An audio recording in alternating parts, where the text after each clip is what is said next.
साधुसंग करण्याचं काम या जयंती उत्सवानिमित्त सर्व ग्रामस्थांनी केलेलं आहे असं मला वाटतंय।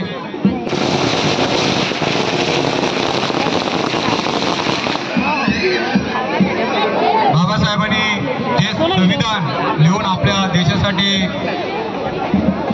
अर्पण केलं त्या प्रत्येक संविधानाचं एक एक वाक्य आम्ही सर्व लोकप्रतिनिधी,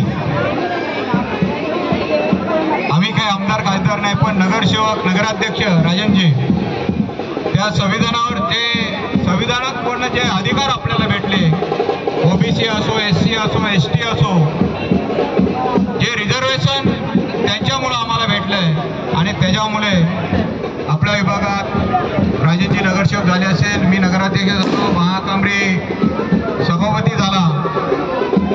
जर त्यांनी जे संविधान दिलं नसतं तर आपण अजूनपर्यंत मागासले पळतच राहिलो असतो। त्यांनी सांगितलेलं आहे शिक्षण हे वाघिणीचं दूध आहे आणि ते दूध पिल्यानंतर त्यासारखं वागावं लागतं। नेहमी या व्यासपीठावरचे आम्ही सर्व सुशिक्षित आहोत, आम्ही शिक्षण घेतलेलं आहे, शिक्षण प्रायोजित करण्याचं काम आम्ही केलेलं आहे।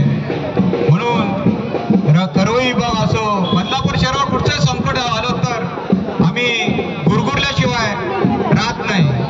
तुम्हाला माहिती आहे सर, ज्ञानेश्वर म्हात्रेंनी सभागृहामध्ये भाषण केलं, कोण व्हॉट्सअप फेसबुकवर तुम्ही ऐकलं असेल की आज आपल्या या बाजूला MIDC आहे आणि MIDCचं प्रदूषण आपल्या विभागामध्ये होत आहे।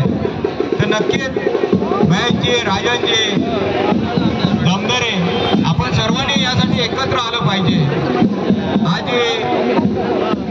134वी जयंती आहे, माझ्या महिला भगिनी या ठिकाणी मोठ्या संख्येने या ठिकाणी उभ्या आहेत।